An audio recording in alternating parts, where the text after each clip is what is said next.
እንዴት አደሩ? እግዚአብሔር ይመስገን ደህና ነኝ። ክብሩ ይስፋ ነባት።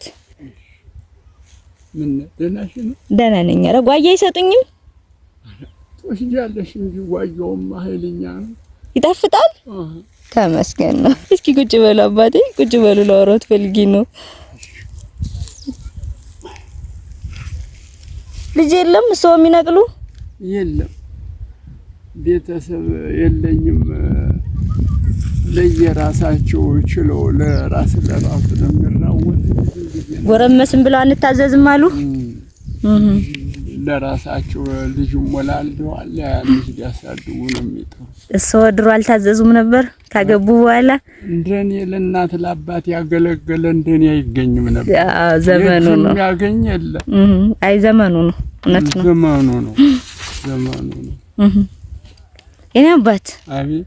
ኑሮ እንዴት ነው? ደካማ ነኝ።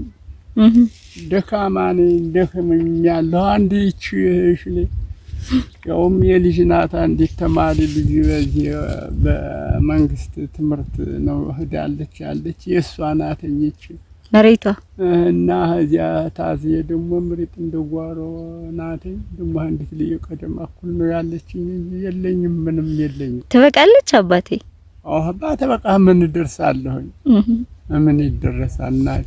የኔ አባት አንድ እህቴ እሰይተ ገብርኤል ትባላለች። ማን? እሰይተ ገብርኤል ትባላለች። ያንቺ እህትሽ? አንድ እህት ነች፣ እሰይተ ገብርኤል ትባላለች። እሺ አባቴ ጸሎት ያድርጉልኝ፣ ይመርቁኝ፣ እኔም የሰው አንድ ልጅ ነኝ ብላ 10,000 ብር ልካለውታለች።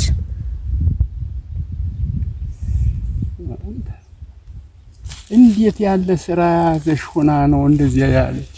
ውጭ ሀገር ነው የምትኖር፣ ይቀበሉኝ ሰው ነው። እሺ ሁላችሁ አሜን አሜን። ያችንም በነፍስ በስጋዋ የሚጠግን ነገር ይስጥልን አሜን። ኢየሱስ ክርስቶስ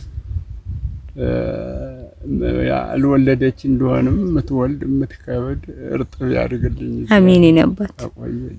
አሜን አሜን። አንተንም ደግሞ እንደዚህ ታዛችሁ የምትዛወሩት ረጅም ወራት ሰፊ ዘመናት ይስጣችሁ። አሜን አባቴ። ቸሩ ጊዜ ቸር መንግስት ሰጥቶ ቸሩ ጊዜ ጣላችሁ። አሜን አሜን አባቴ። ፍርድ ጎደለ ድሀ ተበደለ የሚል መንግስት ያወርድልና አሜን። የክርስቲያን ጊዜ ይራዳ እነዚያ። አሜን አባቴ። አሜን አሜን። ደስ ብሎታል?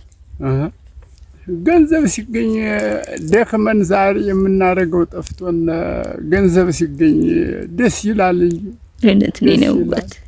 በሃይማኖት የሚመጣ ተሆነ እሰይተ ገብርኤል የክርስትና ስሙ እሰይተ ገብርኤል። እሰይተ ገብርኤል እግዚአብሔር ባለቤት ይራዳት። አሜን። በገብርኤል ስም ነው በመላኩ የተጠራች።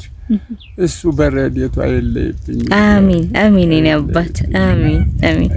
አመሰግናለሁ። እሺ አባቴ ደህና ይዋሉ። አመሰግናለሁ። እንግዲህ ጓያ ነቀላ አላገዝኩም። አረ ገና በምትረጅበት ማረዳሽኝ አይደለ? ይሄ እርዳታ ነው። እኔ ይሄ ይመጣል ብዬ እኔም እንደው ሐሳብ ምንም የለኝም።